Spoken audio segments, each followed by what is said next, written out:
Yeah, we had different challenges growing up than you have today, but they all center around your career and your family, and that's what's important in life.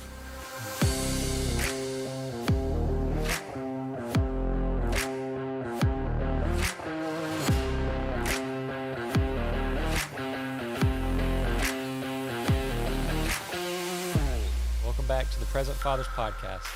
Today, I have the absolute honor and privilege of introducing someone who isn't just a guest, but he's a cornerstone in my life. This is my grandfather, or as you'll hear me affectionately call him, Paw-Paw. This episode is particularly special because it's more than just a conversation. It's a journey into the wisdom and the stories and the life lessons of someone who has helped and shaped me into the man that I am today. Paw-Paw has lived through over 8 decades of history, and with each moment he has gathered wisdom and insight that is truly invaluable. Whether you're here for the stories of a different time or for the life lessons that transcend generations, I guarantee you'll find something inspiring in our conversation today. Paw-Paw, welcome to the Present Fathers Podcast. How are you feeling today? I'm doing wonderful, and I appreciate the opportunity to be here. Well, I am honored for you to be here. So I wanted to start with just a quick bio of you. I wanted to let people kind of know an overhead level of who you are as far as experience and life experience, and then we'll kind of dive into your formative years and your early life. So my papa has been married 66 years. He is 85 years old. He grew up in Iowa, went to the University of South Dakota, and then he finished in Iowa State with an engineering degree, and then he went back for executive training in Dartmouth. He was the president of Varco Prudent for over 23 years, and then he ended up being the president of Masterbuilt and the VP of Standex International, which is the mother company of Masterbuilt. His brother was James, and my mom, his daughter, was born a day before his first anniversary, and my Uncle Bart was born about 4.5 years after that. So I wanted to start with a really important quote, and it is that the past is never dead, it's not even past. And that is by William Faulkner, which ironically is from New Albany, where Masterbuilt was posted. The quote kind of alludes to the fact that, yes, we have a past, but the past is always something that forms, molds, and sticks with us. So I wanted to start off by asking, can you just share a little bit about where you grew up and what life was like back then? It was a totally different world when I grew up, Brandon. I grew up as a young man in Sioux City, Iowa. That's where I was born.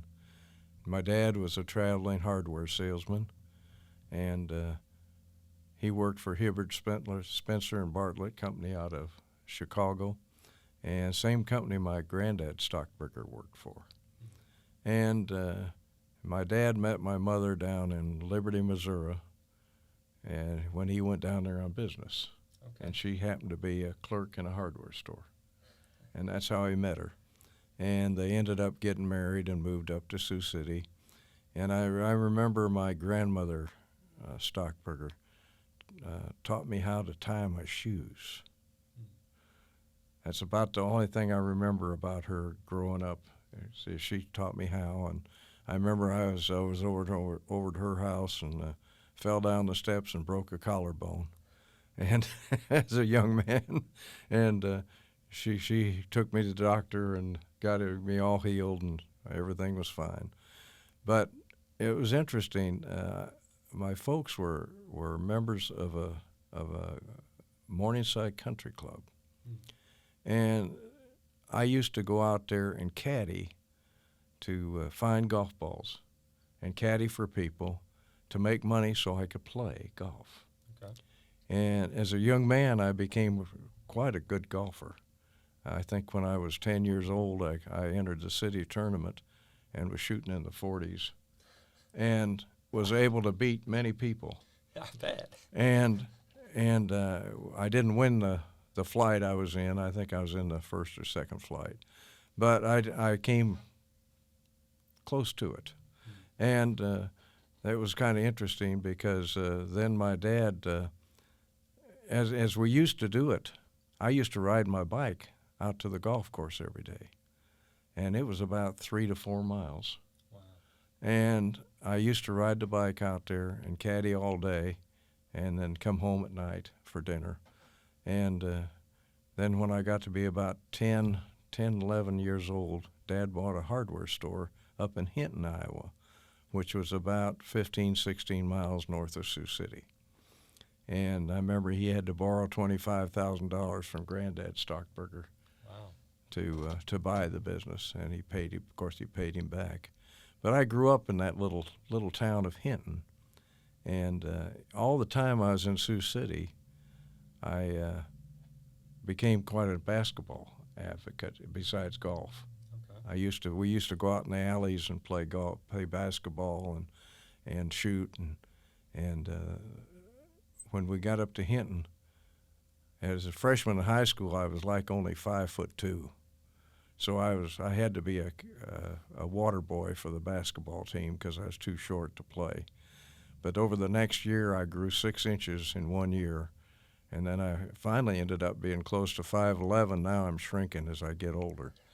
But I was close to 5'11", and I was an all-point state guard, second or third team, all-state. Wow. And I scored. We didn't even have three-point shots when I played golf.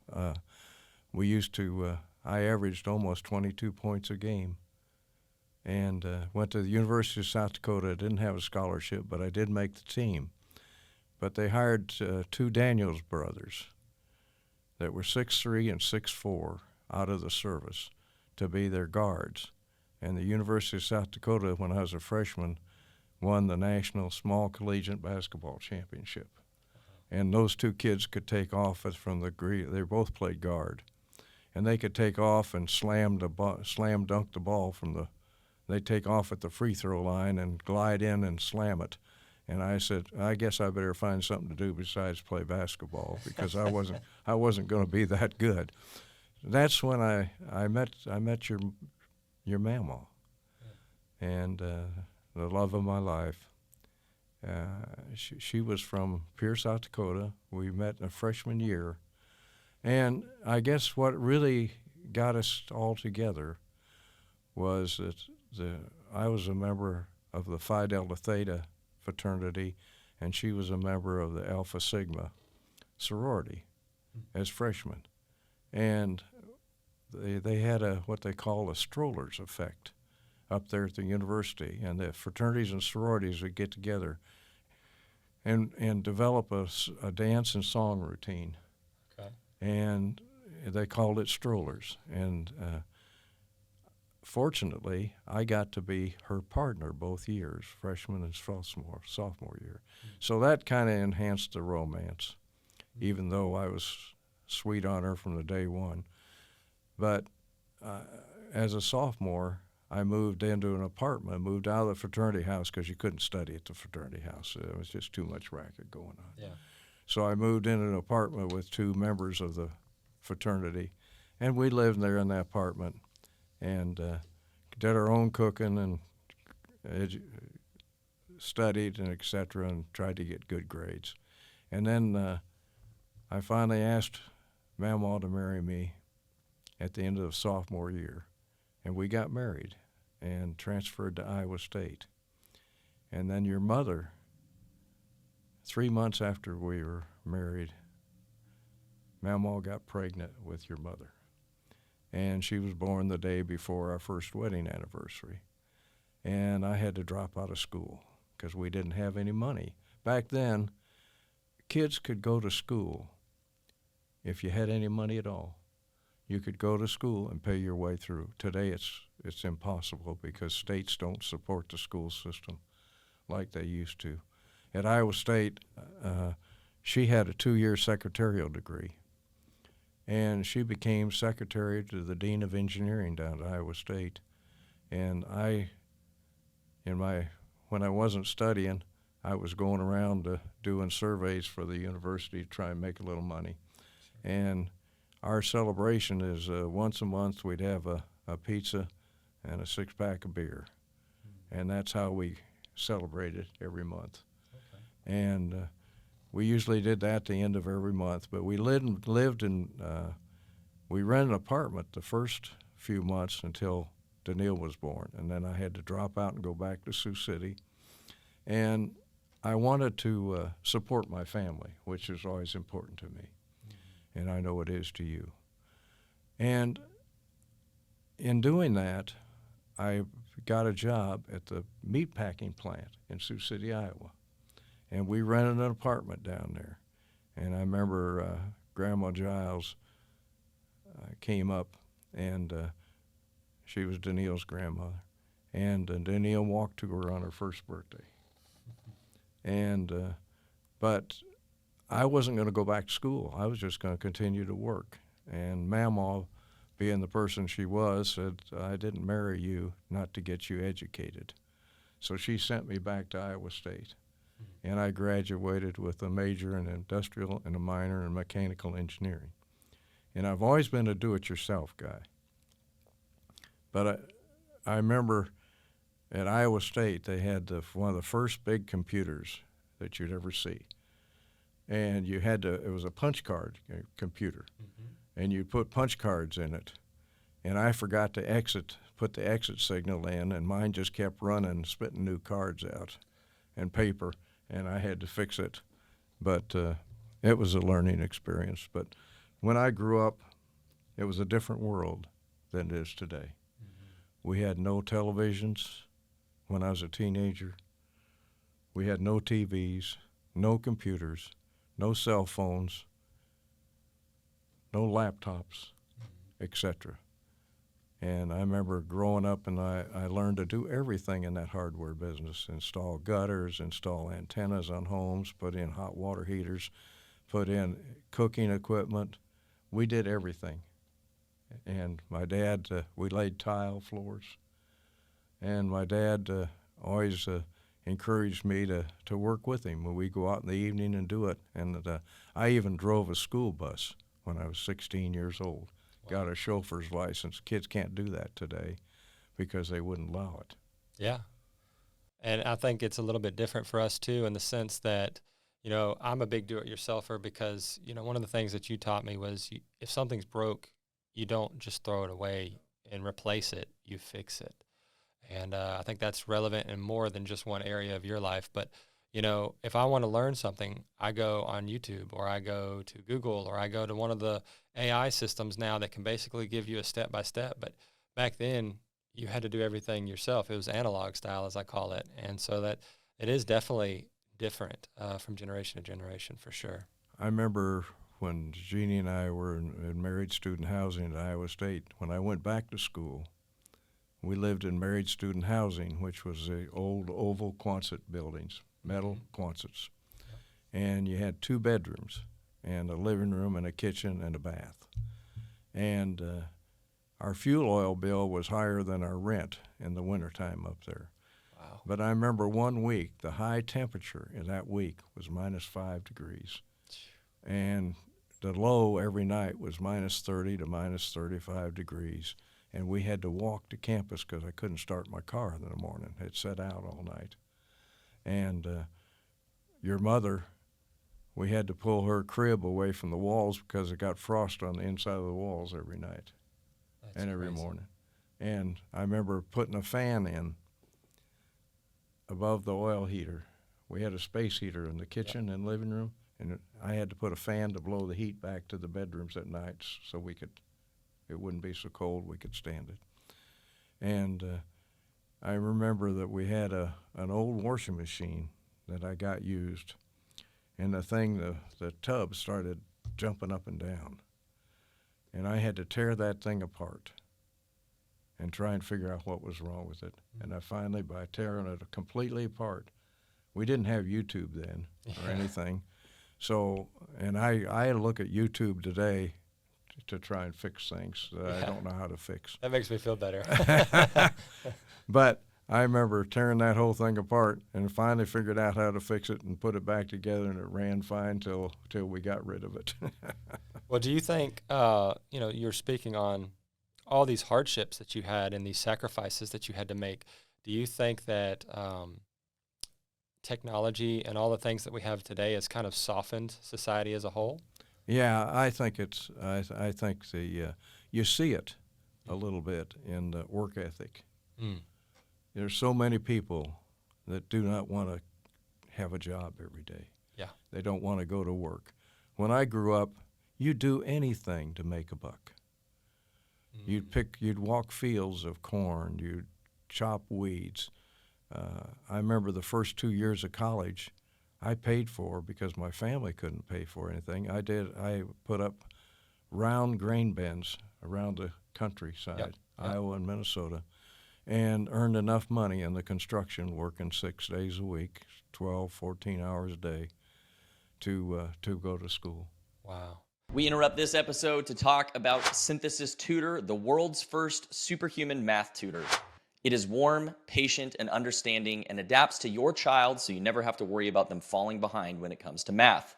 In episode 84, we spoke to Chrisman Frank, the CEO of Synthesis, and immediately afterwards, I purchased Synthesis Tutor for my daughter, and it has been an absolute game changer for us. Math used to be a very painful experience. It was frustrating, and there was lots of tears for my daughter when it came to learning math. It's something she's not naturally good at, and we struggled a lot. Now she happily uses Synthesis Tutor every single week, and there's no more frustrating nights. The way it works is that it leverages AI to adapt the experience to your child to not simply master memorization of math facts, but it actually teaches the principles and concepts so that your child can independently solve problems without needing tons of outside help. Because it tailors the experience to your child, it is always adapting and learning where the child is in terms of their development, and it keeps them in the proximal zone of learning so that your child is being challenged but not getting frustrated or defeated by the experience. I am very pleased with our experience on Synthesis Tutor. My daughter's grades have improved in math. It's something that I can now outsource. I don't have to take the time myself to sit there and try and memorize facts with her. She gets excited to do it, and it's fun and engaging for her to learn instead of this frustrating experience, and it doesn't feel like a chore any longer. So we at the Present Fathers Podcast highly endorse Synthesis Tutor. There is also a Teams function for those with multiple kids or maybe multiple families want to pool their children together. You can check that out on the website. You can get 10% off with your purchase by going to synthesis.com/PFP. That's synthesis.com/PFP. Go there, check it out, and start supercharging your child's learning experience with the power of AI. Back to the episode. So these are kind of the values that were instilled in you, but what were some of the most important values that your parents and your grandparents instilled in you in these kind of times and these situations that carried you through these years that you were having these struggles? I think back in our generation, everybody worked hard. And I know my dad, as I mentioned, had me doing everything from laying tiles to installing gutters to putting in HVACs and crawling under farm homes and snakes and spiders and everything under there, and trying to put sewers and stuff in homes and running water and everything. And we did all that thing. And my father-in-law, I love my mother-in-law and father-in-law. I mean, they were just like parents to me. They accepted me. My father-in-law was a hard-working guy, and unfortunately he ended up with a lot of heart troubles, which are in the family. But he used to work hard. He ran car lots. He did everything. He ranched. He bought his last business. He bought a ranch out in the Black Hills of South Dakota, and it was 3,000 acres. And to get through it, to get to the house, which would accept as either a 6-foot or 8-foot log in that fireplace. But to get to it, you had to drive down through a stream. And I remember the first time I went up there, I didn't want to take my car down through that stream. But he eventually put a bridge in. But fortunately, the creek had a rock bottom, and you could drive down through it, and it ran, maybe a foot deep, so it wasn't that bad. But I remember riding horseback, trying to help him. He kept his cattle down in the basin in the valley where the house was in the wintertime, and then in the spring he drove them up on the hill. Okay. So they'd have their own grassland to eat off of. But he ran that farm, he had one hired guy that worked with him. His name was Otto. And you'd just say to Otto, we'd sure like to have some catfish dinner tonight. And he said, well, how many catfish do you want? And I said, well, I guess we'll probably eat 6 or 8 of them if they're that good. And I said, well, I'll go with you. And he said, oh, no, you won't. You'll know where the holes were. So he'd bring back the 6 or 8 catfish. He wouldn't let us go out and find them ourselves. That's great. Well, but it was that work ethic. Yeah. So the work ethic's really, really important because I think, you know, let's jump into that a little bit. So right after graduating, you jumped straight into Boeing. That was the company that you started with right out of college. And obviously work ethic helped you climb the ranks pretty quickly there. So can you tell us a little bit about that experience and how it set the stage for the rest of your career? Well, I started out in Seattle, and I remember Jeannie's dad, when I graduated Iowa State, he provided us with a upgraded used vehicle than we had, and we took off driving from Iowa out to Seattle, Washington, and went through Yellowstone on the way, and got out to Seattle, and we rented a house in Burien, which is a suburb of Seattle, and that job taught me a lot about using my plant layout experience to lay out office areas, to lay out plants, etc. And we were getting ready to rent another home. We found a home that had heated floors in the house, and we were getting ready to rent it, and they lost their Minuteman. I was part of the Minuteman program out there, and they lost their contract, and they said, well, we don't have a job here for you anymore, but we got one in New Orleans for the Saturn booster programs, so you can either quit or take it. And I said, I'll take it.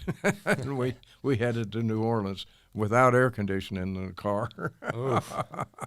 That had to have been rough. That was tough. So obviously there was a lot of stuff going on with Boeing and everything in the world. So what were some of the major historical events in those times that had maybe made a personal impact on your life or your worldview? I think the Saturn booster was certainly an interesting. I was in charge of the helicopter plant and the blade plant for the helicopters. Okay. And I got to install new equipment to make all the helicopter blades and all those processes, and do those kinds of things with them. And I remember the first helicopter that we ran off the production line, they used to dip every helicopter in a big bathtub to make sure it didn't leak. And then the first helicopter, they put it out on the runway, and they had all the TV there and the radio and everything, and the helicopter started rolling towards the river, and everybody had to run and grab the ropes to hold it, keep it from going in the river. But when I was in Seattle, I met a friend. He wasn't my boss, but he was a boss out there. His name was Bob Page. And Bob and Dorothy Page knew that I was getting transferred to New Orleans. And they ended up getting transferred to Philadelphia and to be part of the Chinook helicopter program. Oh, wow. And the Chinooks were the twin-engine helicopters that they use in the service yet today, I believe. Yep. And so Bob called me and said, we got a job for you out here if you'll come to work for me. And I said, I don't think I'd lose a thing, because I wasn't in love with New Orleans, although New Orleans was a lot better place then than it is today. Sure. My grandmother from Liberty, Missouri came down, and we walked the French Quarter on a Sunday afternoon, and it was safe. Today it's not safe. No, not many cities have. So I ended up in Seattle, Washington, and in Philadelphia, in the Chinook program, and was doing. That's where we really got involved in the blade production and the transmission, the engine plant, and after that I said, I think I've had enough aerospace. I'm going to see if I can't find another job. I can't stand moving around the country. Yeah. And so I ended up going with Alice Chalmers in Milwaukee because they wanted to build a new plant. They had a joint venture with Siemens Electric, and they wanted to start up a new motor control center plant down south. And I said, that sounds good to me, my wife being from Texas originally. And so we looked all over the country and ended up picking Wichita Falls, Texas. And I got to go down there and build a plant and start up all the production. And that's that really focused me on becoming a manager, because I was able to hire people to do the jobs. We had all the new technology. We built the motor control centers. We used powder coating, which was a new process back then, new technology, and everything. And I'd probably still be there if they hadn't hired a general manager over the whole Siemens group, and he was an alcoholic. And I had to leave. I just couldn't take him anymore. And I ended up at Varco Pruden Buildings in Memphis. And I was there about a year, and they transferred me to North Carolina, and went over there as a chief operating officer, and became general manager. And we were over there 15, 16 years and absolutely loved it in Winston-Salem. The plant was in Kernersville. It doesn't exist today, but we turned that thing around. It was a money loser. Yeah, I think you have a natural gift at that. You've done that with Masterbuilt as well. So obviously there was a lot of moving around, and there's a lot of working pieces there throughout your life with your career. So what were some of the biggest challenges you faced as a father and a husband? And what advice would you give young fathers and husbands today in regards to their careers? Oh, boy, that's a tough question, because I did a lot of travel. I always took my wife, your mammal, with me every chance I got, because we were always entertaining customers, doing things like that, trying to recruit new customers. Sure. And she is a wonderful, kind, understanding person. Mm-hmm. And she put up with me working 6-7 days a week, sun up to sundown, to get that business turned around. It was a Teamsters plant in North Carolina. We had to go through contract negotiations. And I guess the thing I learned from that business is that you always want to treat every individual, regardless of their status, the way you want to be treated.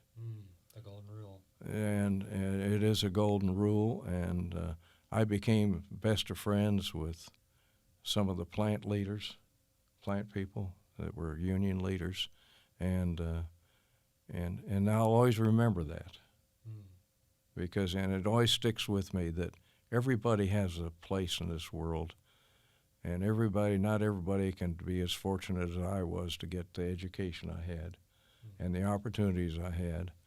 But the thing I see today is that people do not have to move around to get ahead in life. Yeah. I moved to try and improve my knowledge of different aspects of the business and become a better manager and everything. And I did that. I moved the family, and it was tough on the kids and my wife. She never complained, which I don't understand. She should have. But the only time she complained is when I was promoted from general manager in North Carolina to president of Varco Pruden in Memphis, and was there about 7-8 years. And they sold the business, and I said, I'm quitting. I don't want to be part of the new steel company. So what you're saying here is to make sure you marry a strong woman. Yeah, and I did. And strong and smart and educated and kind and just a wonderful person. I can attest to that for sure. Yeah, she's special. But I guess you ask what I'd say is that always be kind to everybody. Love each other. Treat each other as you want to be treated. And always keep your sights going forward. Have a vision. Have a vision of where you want to go and how you want to get there. I love that. And I think that's what I learned from it. So what are some ways that you kept the spark alive with Mamaw over these 66 years that you guys have been married? especially when you were balancing all that work and that travel? You know, it wasn't difficult at all because no matter where I was at or what I was doing, we would spend 30, 40, 45 minutes on the phone every night talking to each other and trying to encourage each other and understanding each other. And it's a take and give situation between the two of you. I mean, she was home trying to raise the kids while I was out trying to earn a living and get ahead in life. And we were able to meld it together, and we always did everything together. I guess if I had one frustration in my life, one thing I'd go back and change is I probably would have allowed more vacation time with her and the kids. And many times I skipped vacations because I just didn't want to let my business go. Okay. And so if I was going to change something that I did in life, that's one thing I would change. But throughout my career, I learned how to turn businesses around, how to treat people right, how to select right people. I remember several times I had to change positions and let some people go. And I always prayed about that before it happened because that was always a tough decision to let anybody go in life. And I always talked to them about what I expected and what they needed to do to improve and to keep their job. And in a few cases, that just never worked. And so I had to make changes. And when I made those changes, I was always able to find someone that filled the job. And that was encouraging. So what was the secret to finding those people? It's just a lot of search work, trying to find people that had done things that I expected them to do, that had been successful at those kinds of things. If it was a business turnaround, people that had turned around a business, people that had been involved in the startup of a new business. Okay. All those kinds of things. So work-life experience. Yeah, okay. Work-life experiences and also their personal life. Sure. And how they felt about people and how they treated people.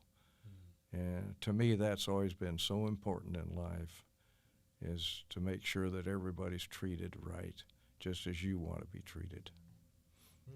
That's so good. So let's talk about, we're discussing wisdom, but let's reflect a little bit on life. And I guess, what was one pivotal moment in your life where you feel like it really shaped who you are today? Marrying your mama and her insistence that I go back and get educated. But I was always driven to be successful, whether it was playing golf, growing up playing basketball, driving a school bus. I remember I had to buy my own vehicle because my dad he couldn't afford it. And I had to buy a car, and I remember my aunt on my dad's side, she had a 49 Chevy convertible, and I loved that car. And she said she'd sell it to me. And it was low mileage. And at the last minute, she said, no, you can't have it. And her husband was a used car dealer. And he said, we got this old Ford, but it needs a new engine. And my other uncle up in Hinton was a Ford dealer, and he said, I'll put a rebuilt engine in it for you. And it was an old V8. And I worked part-time for a guy spray painting cars. I'd sand them down and mask them. Yep. And we went down there and hand sprayed that thing, and I put fender skirts on it, and I put new vinyl seats in it, and I had that thing just really looking nice. So you're a car guy in secret. I love it. Yeah. And I love my automobiles. I always tried to take care of them just like you have. For sure. Something about keeping care of the things that you have. Yeah, and I think that's why Mama and I have so much stuff to move to get settled today, because we kept so much stuff, kept things we shouldn't have kept. But we never know if our grandsons, if our great-grandchildren, or our kids are going to ever want any of that stuff. we got photos of our parents, of our grandparents, all stuffed away, and all those kinds of things that are all memoirs of the family and the family history that hopefully everybody will enjoy looking at and trying to understand who they are. Absolutely. You know, they say that the legacy of heroes is the memory of a great name and the inheritance of a great example. And that was Benjamin Disraeli. So the day that we must carry on your legacy without you, how would you want us, your grandchildren or your kids, to carry ourselves as men and women and as a family? I'd say just strive to be successful at everything you do, both in business and your personal life with your family, and raise your kids to understand what's right and wrong in life, and capitalize on maybe some of the things that I overlooked in my life. What were some of those things? Probably spending enough time with the kids. It's interesting as you go through life, you don't really understand the financial challenges you face till your kids get to be teenagers. And they need cars, and they need teeth worked on, and they need to go to college, and you got to come up with money to go to college, and all those kinds of things. And Mama and I always tried to do things ourselves together. I remember I taught her how to play golf, and she used to beat me half the most of the time with her handicap after she got good enough. That's awesome. But I was a 10 handicap, and she got to be a 19 handicap, and I think she was probably a 15 or 16 in real life, but she used to claim that 19, and she'd go out and beat me. I love that. But, I love that. But I think you just got to be true to whatever you want to be, true to yourself, and that's so important in life. I love that. So, you know, we're talking about this legacy. So what does legacy mean to you, and what legacy do you want to leave for us? I don't worry about not being here. I know that in time we can't live forever. And that the time will come when we'll all be gone. But I do not worry about it on a day-to-day basis. I just try and take things as they come, and I hope my family will do the same thing. And you'll always strive to be successful. You'll love each other. You'll love all the members of the family, and you'll always treat everybody as you want to be treated around you. I love to hear that.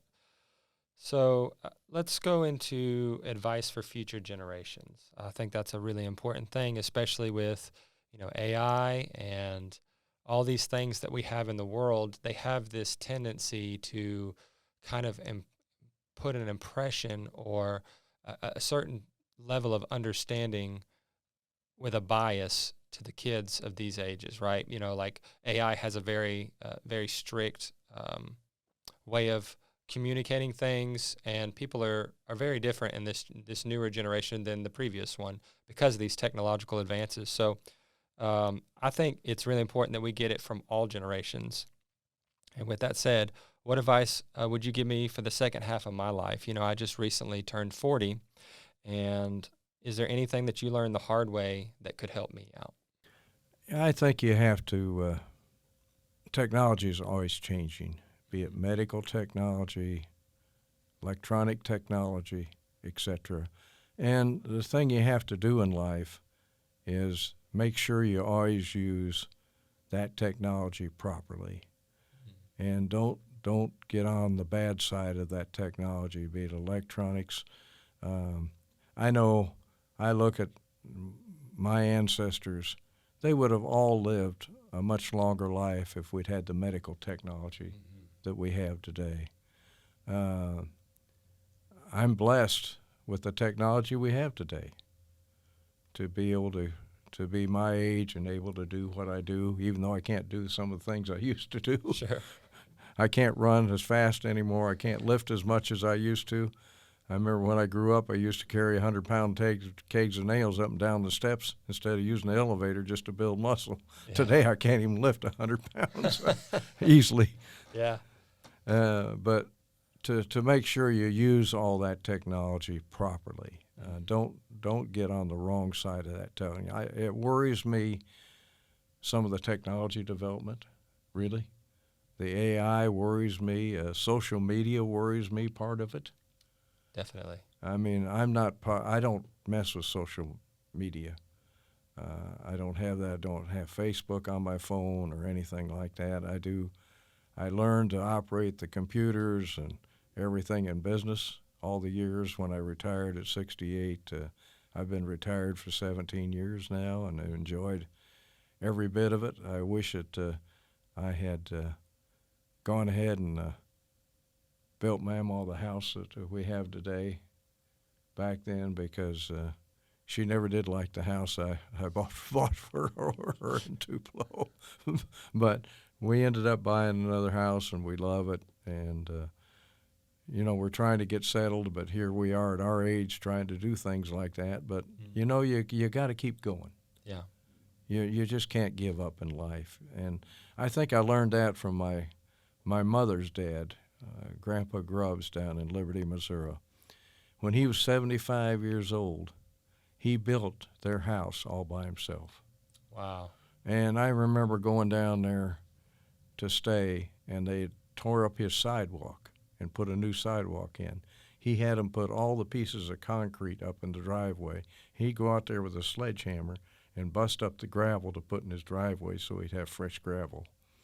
He'd hand spade his garden every year, which is a 40 by 60 garden. And he died hand spading it. That's at 94. And my grandmother on my mother's side lived to be 107. She stayed in her house till she was 102.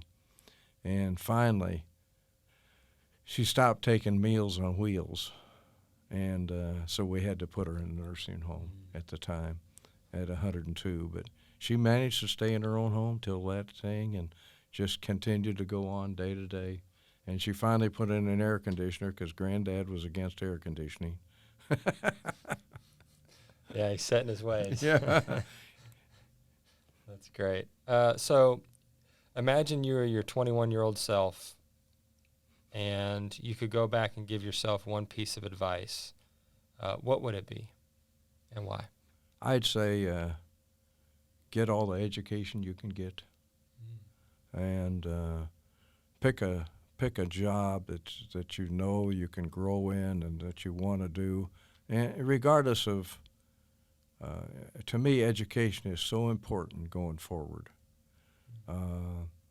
and what you're doing in life is also important, and both personally, with your family and your kids. And you're trying to shape your kids to grow up, and always love your brothers, your parents, your kids, your grandparents, everybody in the family. Always love them and treat them equally. And I guess that's about all I can think of right now. Yeah, that's good. That's really good. So I can attest that you've done that very well. You've always been fair. And, one of the things that kind of comes to my mind is character. So you're a man of very distinct and rare character. So when he says it's going to rain, you bring an umbrella. That's kind of what I always joke when I describe you. I always say that. And so I've always tried to live to that standard myself. And I think that's, if I'm being honest, that's something I would remind myself of if I was 21 again. But I would also say that it's really important that as men, we are present and we are intentional with our time, and especially with our children, because I feel like my son just hit 10, so he's in the double digits now, and I feel like I blinked, he's already there. And, I'm going to blink again, and he's going to be walking across the stage, heading to college, and then I'm going to blink again, and he's going to be getting married and having his own kids and asking me questions about fatherhood, which I'm super excited about, Lord willing. But, I think it's really important that we take the advice and we apply it. So that's great advice, and I appreciate it, Paw-Paw. So next question is, what is the ultimate noble sacrifice a man can achieve in your eyes, and why? I guess it's be true to yourself and those around you. Everybody has feelings, and you have to respect those feelings. You have to understand them.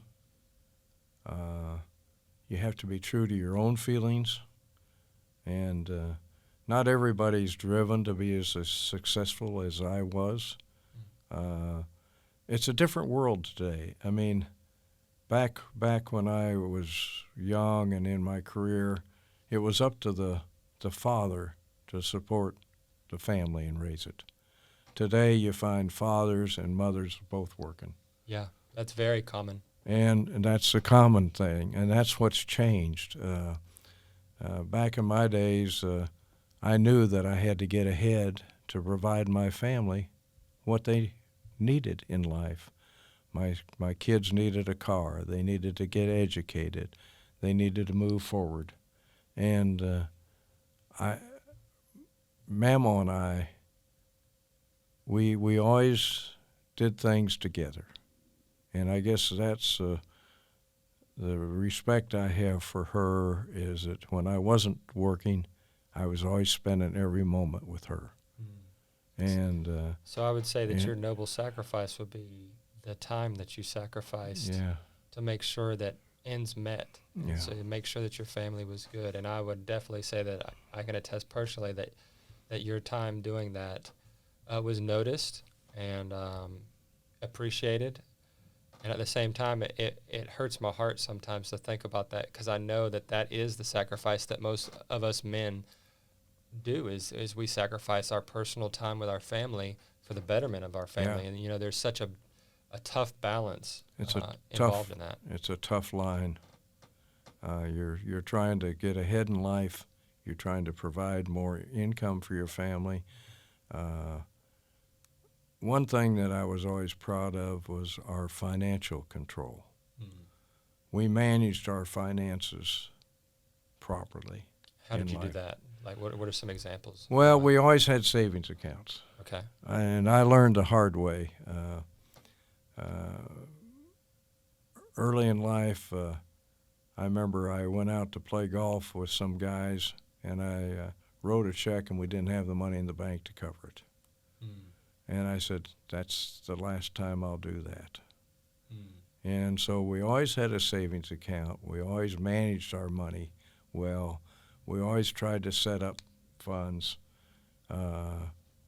Even today, I try and manage my 401k properly. I probably don't do as good a job as you do in your business, but I'm able to continue to draw upon it every year. And I started when I was 71. Now it's 73, I think. Wow. When you have to start taking. But we've been able to manage all of our money.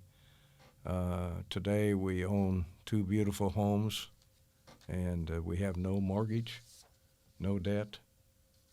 I pay all my bills every month, which a lot of people can't do. Yeah. But I didn't retire until I was financially able to do it. And I didn't want to have to worry about where money was going to come from. I was reading an article the other day on an 82-year-old woman that was complaining about the increase in Social Security next year of 2.5%. And at 82, she was looking to get a part-time job at Walmart on an hourly basis so she could pay her bills. And because Social Security, that's all the income she's got. Yeah. And today, you don't have what I had. Of course, you got some things today that I didn't have. But early in life, we had pensions before 401ks. And so I've got a little pension money every month. And later in my career, 401ks came in, and I tried to put as much as I could into 401ks. And now you got Roth. Yeah, got a lot of those. You got all the different things. So technology continues to change, and that's all good. But the pensions, I don't know where I'd be today without the pensions. Wow. So you casted a vision once you had hardships because of your lack of financial prowess, I guess is the best way to put it, and you learned from it. And instead of just victimizing yourself, you took initiative. You figured out what needed to happen, and then you cast a vision in the future where you saved and you did things and you worked extra hard to make sure that it didn't happen again. And I think that is sorely missing in my generation in some aspects. But I think it's important. I remember my granddad Stockburger taught me how to play cribbage. I used to sit in the evenings and play cribbage with him until he passed when I was about 14 or 15. Grandma Stockburger was killed in a car wreck right after he died when I was about 9 years old. And I remember that. And they were going down to spend the night down in Liberty, Missouri with my mother's folks. And they had a car wreck right outside there, and they didn't have seat belts in their cars back then. And she was thrown from the car and died. And my granddad died. He was diabetic, and he used to give himself shots. And I went upstairs one time, and he was giving himself a shot in the leg, and I turned around and walked out. I couldn't handle it. I didn't know what it was all about. Yeah. But so you try and eat right, you try and live right. We all make mistakes in life, and you get past those, and you try and correct it and go forward, and that's all you can do. Yeah. Well, you're talking about her passing away in the wreck. I know you lost your brother as well at a very young age to cancer. Can you tell us a little bit on your thoughts about just life and death and how basically one should carry themselves and how they can deal with the hardship of death? Well, I mentioned it earlier. I don't really worry about my passing. I worry more about my family than I do myself.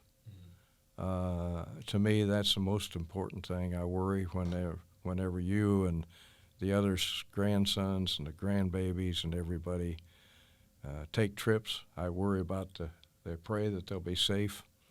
I worry about my wife, who I've spent so many years with, maintaining her health, and the two of us living together for a few more years and enjoying the life that we can, and watching our family grow. It's so important to watch you and our grandsons grow, and to watch our great-grandchildren. And we have 8 now, going on 9. Yeah.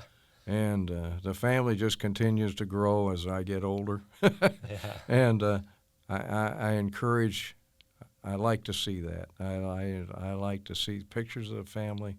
I like to see them grow. I like to see them change. And I just hope that they all end up being happy in life. And that's important. Yep. There's a lot of things that we have to say that is important. So one of the questions that was tough for me to even write, because I've been somebody who has just always been so hyper-focused on performance and people-pleasing that I've never really focused on how my family portrays or sees me. So the question is, are you proud of me and your other grandkids? And if so, what makes you proud? Well, I'm proud of all you boys. You've all gone different directions. You're all doing what you like to do, and you all appear to be happy, and you all appear to be successful, and some more successful than the others. But you all got families. You're all taking care of your families. I hate to see all the wives working, but I understand that's a trend today. They have to work to help with the income to get ahead in life, and that's a change that I just have to accept. And I guess I'll do my best to accept it, even though I don't agree with it. Sure. Well, hey, listen, Summer and I, just to kind of give some backstory to that, Summer and I prayed over this, and, Summer has a natural gift with children. and she's an incredible teacher and an incredible mom. And so one of the prayers that we had was, if you don't want Summer to be in the workforce, Lord, close this door. He opened that door. And, I have seen his hand work through her because of how wonderful she is with children. So I love that she works, but I'm going to tell you right now, my goal is to retire that woman as soon as possible, even if I have to buy that retirement out, because, it's good for a certain season of life, in my opinion, but honestly, I would rather her be at home with our children. And, we've discussed this many, many times, and we revisit on a yearly basis just because, we want to make sure that we're in agreement and in alignment with where we're at for our careers. And so, hopefully in the next few years, I can make that happen. But if we don't,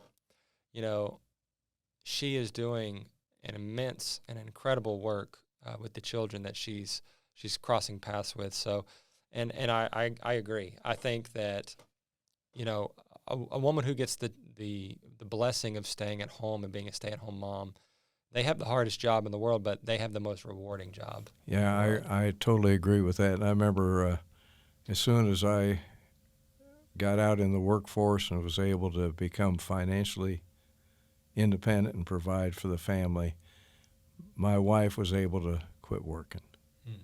And if it wasn't for her, I wouldn't have the education I have. I wouldn't have got ahead in life because she was a secretary to the dean of engineering, as I mentioned, and didn't help my grades at all. But she did a wonderful job, and she was her boss was also the head of the nuclear engineering at the time. Wow. And he was the dean of engineering at Iowa State, and he's also had a job as head of the nuclear engineering for the United States. And that was all new technology back then. Today it's just commonplace. It's kind of commonplace. Everybody's got it today. But that was all part of growing up, and we had different challenges growing up than you have today, but they all center around your career and your family, and that's what's important in life. I want to kind of change courses here, and I want to kind of go down memory lane. One of the things that we always ask every father that we interview is, what is one of your favorite core memories after you became a father? And I'd also like to add just a little bit extra to that that we can discuss after, which is what is a core memory that you had when you became a grandfather, and how do they differ? Because I think that's a unique perspective. You're not just a father or grandfather, but you're a great-grandfather. So you have 3 generations worth of experience and perspective. So that's going to be hard to address. It goes a long ways. I remember when my own kids were born, back in those days, you didn't have a way to identify if you were going to have a boy or girl. And the father couldn't be with the wife when she gave birth. That was against the rules. And I remember when our daughter, your mother, was born, she was a little girl, and it's interesting that my grandsons, you and the other 3, have all had a boy and then a girl. We had a girl, then we had a boy. And having your kids grow up, I tried to spend as much time with my kids as I could. I probably didn't spend enough time with them, but I remember the days that we as watching them grow and change and develop, and getting them their first cars and teaching them how to repair their cars and how to drive their cars, giving them driving lessons, and so they could go pass driver's tests and all those things that you end up doing, and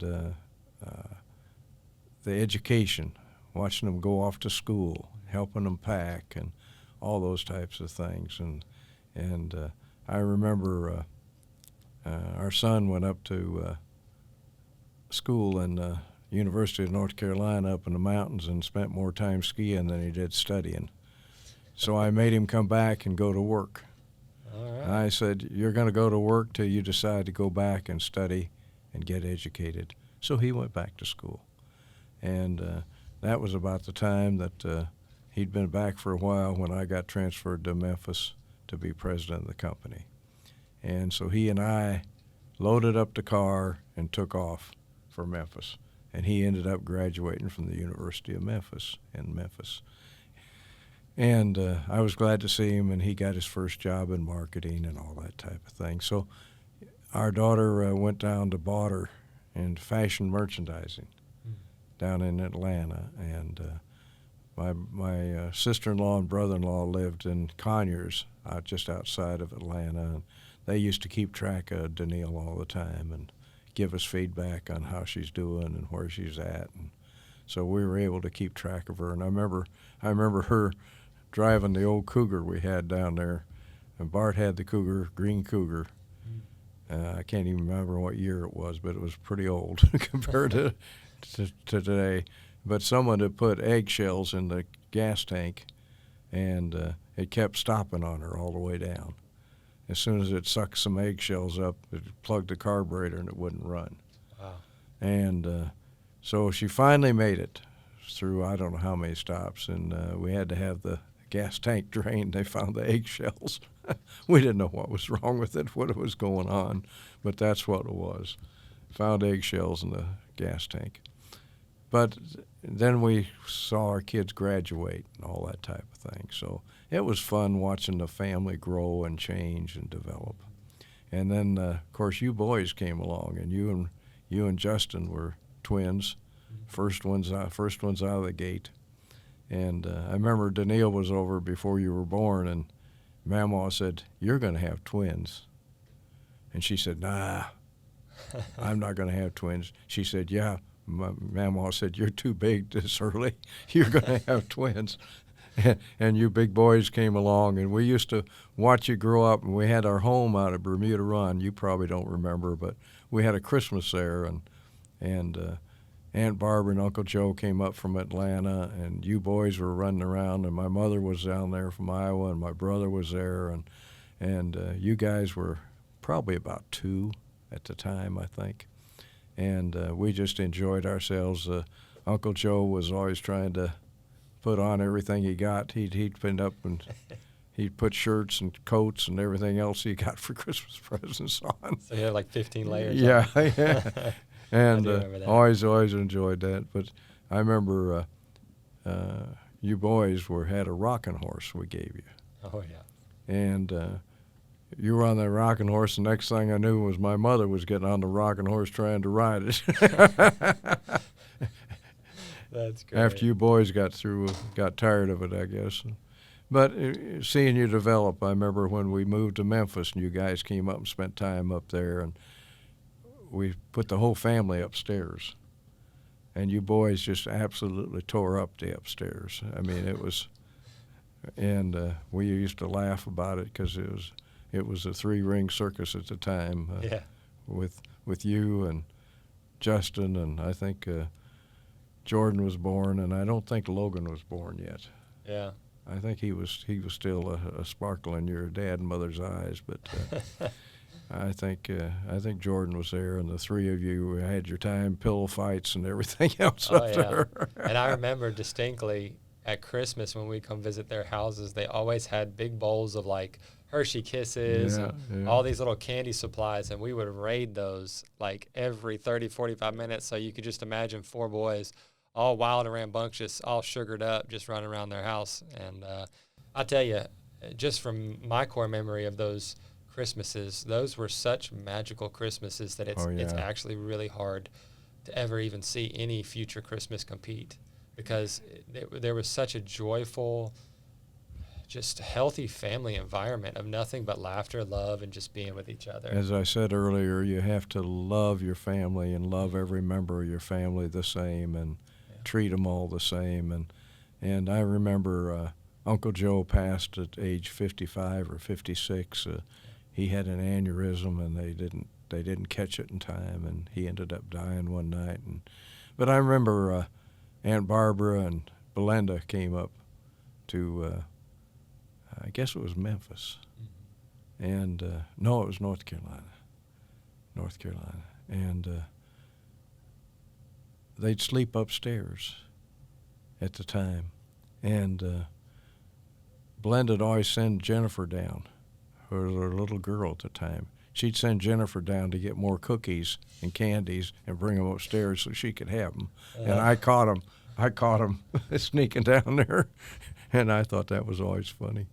But those were always good times. And I remember we took Belinda and Aunt Barbara up to Tunica one night, spent one night up there, and we just had a great time with meals and saw a show and just enjoyed being around the family. And your mama and her sister were always so close.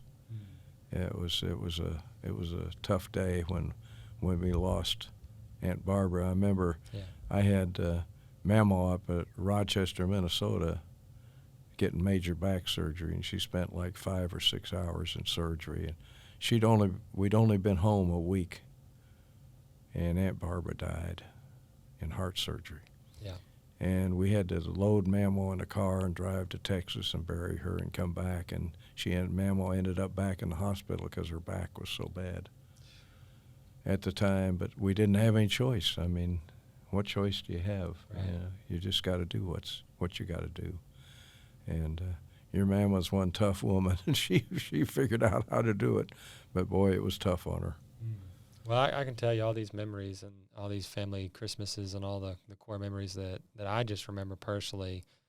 It's just a testament to what you were discussing, which was, dads, if you are having to sacrifice your time away from your family, make sure that the time that you do have with your family is very intentional, and that you're just really, really present in that moment with them, because that's super important.